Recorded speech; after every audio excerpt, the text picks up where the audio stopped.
Hello there! Did you know there are 62 free-to-play games coming to console and PC over 2024? Experiences that aren't locked behind paywalls and over time can grow into huge communities. Today we are looking at the top free games releasing over the year with the potential of standing shoulder to shoulder with the greats. And speaking of the greats, today's video is sponsored by Warframe. With over a decade of success behind them, they continue to evolve. We'll look at how a little later in the video.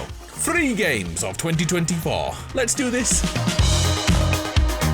Have you seen this action RPG that combines an urban open world with Spider-Man style traversal, known as Project Mugen? Right now, motion is their priority, with swimming, grappling, riding and driving all showcased, as exploration of this huge city is vital. But the thing which made me stop and notice this game was when the character walks into an arcade and immediately starts playing the claw machine, completely seamlessly. This open world is quite impressive. We play as a team of investigators hunting down something known as the Chaos. The devs are now working on boss fights and destructible elements in those fights. If done the right way, Project Mugen could be an amazing game. We'll find out more around summertime. And yes, you can pet the cat, or carry it around like this. A game which is arriving imminently is the first-person shooter XDefiant. The premise sets up many factions from Ubisoft games and has them face off in typical deathmatch, escort and domination game modes, to name a few. The key twist is the ability system, with each selectable character having access to skills others do not. From the brief invisibility of the Splinter Cell team to the mechanical spider-bots of Watch Dogs. Will XDefiant go toe-to-toe with Call of Duty? Time will tell. Monetization will be via a battle pass, and we are promised no pay-to-win mechanics. XDefiant failed both PlayStation and Xbox certification in August, which will likely mean the finished product will be ready for us all to play in February or March time. Next, an online RPG which takes huge inspiration from Destiny. The first Descendant. Scheduled to release in summer, this looter shooter allows both solo and up to 4-player co-op as we constantly improve our loadout from armor to weaponry. We play as the last remnants of humanity who must fight back this alien invasion and protect the Ingress continent. Gunplay is the primary focus, with each of the chosen characters possessing their own supernatural ability to complement that. Character customization is how you will stand out from the crowd, and to get that, we'll be grinding through content and replaying missions. We are promised an immersive world with huge boss fights. Will the first Descendant dethrone Destiny? Find out in summer this year. Onto a fighter now, and it's one you've seen before, Multiversus. The platform fighter in the same vein as Smash Bros, with 23 characters from Warner Brothers franchises, movie, TV, Looney Tunes, and tons of DC characters too. You haven't got deja vu, the fighter did release early in 2022, and after a few amazing months, things kinda started falling away. Multiversus was then taken offline in June 2023, and will return in early 2024. The fighting aspect was great, and hopefully on release the battle pass and progression elements will have the quality needed to maintain an audience. I loved Multiversus and I can't wait for it in early 2024. Will it be January, February or March? What's your guess? Now, remember Arc Raiders? The game was due to release in 22. It went silent in 23, but now it's ready in 2024. Arc Raiders has evolved into an extraction shooter where the basic premise is to enter a game, recover loot, then escape unharmed. The risk-reward of entering this hostile place is the hook, as failing in combat here will result in losing your current loadout, as you fight other real-life players and AI-controlled robotic enemies. Set in a future version of the Earth, our community must venture above ground to find enough resources to survive. And out there is the Ark, the overarching enemy of this story, and they're hunting drones. The devs behind Arc Raiders released the first-person shooter The Finals in December, and if that game represents the quality here, then Arc Raiders will be great, and now it's their sole focus. Arc Raiders is coming. Is an extraction shooter the kind of game you want? Should you prefer a free-to-play action-adventure game with a proven track record, then Warframe is the game for you. With over 75 million registered players and over a decade of continual updates. And there's no sign of stopping now. The most recent update is the Whispers in the Walls, a cinematic story-driven questline which starts a new chapter in the Warframe narrative. making this the perfect time for new and returning players to jump in, especially as there is new weapon types, enemies, game modes, and locations to explore. If you're new to Warframe, we are essentially interstellar ninjas in futuristic suits of armour known as Warframes, each one possessing different abilities. The latest is the 55th frame, Corvex, a brutal concrete warframe with stone and radiation powers. And more updates are coming throughout 2024, including one called 1999, which looks to bend time as the Tenno return to the past in order to understand the future. Warframe is available on all platforms right now. Back in the 1990s, the Delta Force series began, and after 9 games, it fell dormant. 15 years later, Delta Force Hawk Ops will release this year as a free-to-play alternative to Call of Duty and Battlefield. 3 modes have been demoed so far: Hazard Operations, a set of tactical 3-person missions in which gear and strategy you pick are key to recovering intel and extracting unseen. Havoc Warfare are the huge multiplayer battles across land, sea and air. And finally, Black Hawk Down is the story mode with a cinematic remastering of older iconic stories. Legit, can't wait to find out more about this one. Delta Force Hawk Ops is a first-person shooter aiming for the full AAA experience, sometime in 2024 on PlayStation, Xbox, PC and mobile. Another MMO expected soon is Blue Protocol. The premise is a long-forgotten evil has awoken and is coming to destroy Regnus, and we must protect it with a character with amnesia, going on a journey, learning about themselves and the world that they are part of. Our journey begins with a class, 5 to choose from initially, from Spellweaver, Twin Striker, Foebreaker, Keenstrider and Blade Warden, and then team up with others online or go it alone to prepare for the final battle. A great deal of work has gone into a dynamic and frantic battle system which requires players to build a team which complement each other's skills, tailoring abilities to go up against insurmountable odds. Customization is also a big deal in Blue Protocol, allowing all players to look as unique as they want. Are the options as limitless as they suggest? We gotta wait a little longer to find out. Blue Protocol is expected in the first half of this year. A game expected much sooner than that is Hawked, after the PC version went live in early December.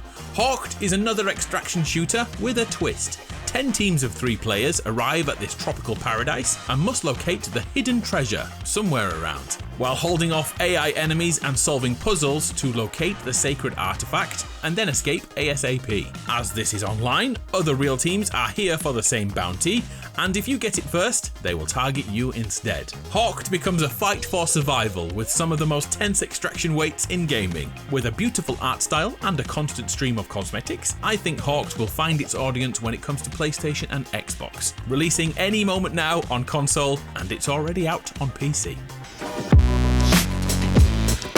Okie dokie, can I interest you in a sports game? How about football? Whether that's a foot on a ball or a hand on an egg, I have you covered. First, UFL, which is such a big deal that Ronaldo invested $40 million into it last month. UFL wants to be the free-to-play alternative to FIFA or EAFC, with the mantra of fair to play and not pay to win. The dev cycle is like a few games we've talked about on this list. It should have ended in 2022. It was extended into 2023 and finally pushed into 2024. A summer release is most likely after closed testing was reportedly very successful. The gameplay looks smooth and each update they post online, it gets more polished. And so far, 65,000 pro footballer names and likenesses are in the game. If you're not a fan of soccer players rolling around pretending to be hurt and you prefer heavily armoured men running into each other, then have a look at the other type of football, maximum football. This simulation game asks us to be the head coach, making all the decisions from drafting players to calling the plays. Careers can start at college level, with many smaller stadiums recreated to play in, before making the jump to the pro level and the glitz and glamour of gridiron football. The pro season mode pits all 32 teams against one another for the championship. Maximum Football is set to release on both last gen and current gen PlayStations and Xboxes, and of course the PC. Did you know the next Skate game will be a free-to-play title? I was shocked too. Skate 4 has been rebranded as Skate and has reimagined the genre of skateboarding to create a social and competitive game. Skate is still in pre-alpha, which means things look like this. And do I think it'll drop this year? Well, no. The reason Skate is on this list is due to how it's being developed. It's a community effort, which you can sign up to. playing each update, giving real-time feedback to the devs who change the game to best suit the players, like adding climbing and swinging to get to the best places to start a run. I kinda want this style of developing to succeed, so I'll throw a link in the comments if you want to play this skateboarding sim. Next up, a Division game. Tom Clancy's The Division Heartland, to give it its full title. A survival action shooter that takes the lore of the Division games and moves it away from huge sprawling cities and into a small town setting of Silver Creek. Like other Division games, we use cover and then blast our way through fights to claim loot, and as long as we get out unscathed, the loot is ours to keep. But as this is another extraction shooter, loot can also be lost too. By day, players will face AI-controlled enemies, but as night falls, the AI ramps up and other real-life players can turn rogue and double-cross other agents, claiming their loadout as their own. And while night is here, loot discovered tends to be of higher quality, making it difficult to resist. Venturing out at night is petrifying, but also fruitful, if you have the right teammates to back you up. The Division Heartland is expected to release in the first 4 months of the year. The immensely successful Hoyoverse games, Genshin Impact and Honkai Star Rail, are getting another franchise, Zenless Zone Zero. The gacha-heavy RPGs have always been inspired by other games. Genshin was effectively Breath of the Wild, Star Rail was like old JRPGs like Final Fantasy, and now Zenless Zone Zero is a hack-and-slash brawler with a little Devil May Cry in there too. Set in an urban fantasy world, ZZZ, or ZZZ, will introduce roguelike aspects as we build a team worthy enough to take on constantly evolving commissions. It appears the Hoyoverse intends to make a gacha game to cover everyone's favourite genres. Good luck resisting this, hack-and-slash fans. The game most of my RPG friends are interested in this year is Throne and Liberty, a 100-player MMO that takes place in the medieval fantasy world of Cilicium. We have a simple quest to casually claim the throne of these lands by defeating the Overlord. From there, it's down to us to choose a path, explore the lands by turning into a freaking bird, by the way, pretty amazing. Where was I? Yeah, the lands are filled with side quests and many more battles to be won against AI, and there will be some PvP mode too. MMOs love to take over your life, so expect hundreds of hours to be given to Throne and Liberty. The Korean version has officially released, yet the rest of the world now has to wait for language localization, but it's definitely coming this year. Another medieval swordfest comes in the shape of Warhaven. A large-scale melee-focused war breaks out, and you are in there to take out as many of the opposition as possible before you fall in battle yourself. If you've played Chivalry or For Honor, you get the vibe here. To keep things fresh, new unit types will be introduced with new weaponry to master. 4 game modes are confirmed for day 1. Dominion, which is about capturing zones. Onslaught is more of a siege mode, pushing back the enemy to their stronghold. And Arms Race and Reclamation are escort-style missions. Warhaven's release date is expected in the first few weeks of 2024. This next one wants to be the next social deduction game to take over your life. Like Among Us, this is Illang. 20 players live in this little chibi village and complete tasks. Then, as night falls, one of the locals becomes the Illang, aka a human wolf, and can unalive fellow players. The next day, everyone tries to figure out who it is and save Koji Village. Simple but effective. And Illang will be on everything: PlayStation, Xbox, PC, Switch, and mobile. Diablo 4 was a massive hit in 2023, and this year Path of Exile 2 is aiming to capture that audience. Building on from the original game, Path of Exile 2 is a free-to-play action RPG which blends dungeon crawling with this dark fantasy world. Playable both solo and in online multiplayer, a brand new 6-act campaign has been written for lovers of the lore, with 12 character classes, new weapons like a spear, crossbow and a flail, and a skill tree with 2,000 possibilities. The public beta is expected to land on June 7th this year. We almost got through a free game video without a battle royale. Well, nope, there is one of note. Off the Grid. But hold up a minute, things are a little different here.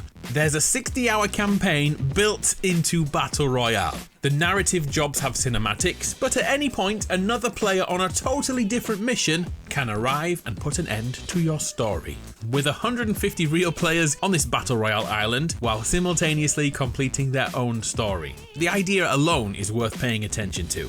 Gameplay though so far has been a bit awkward, scripted and unnatural in places, so maybe expecting Off the Grid to land in 2024 could be a long shot, but it's definitely one to keep an eye on in the future, on PS5, Xbox Series and PC.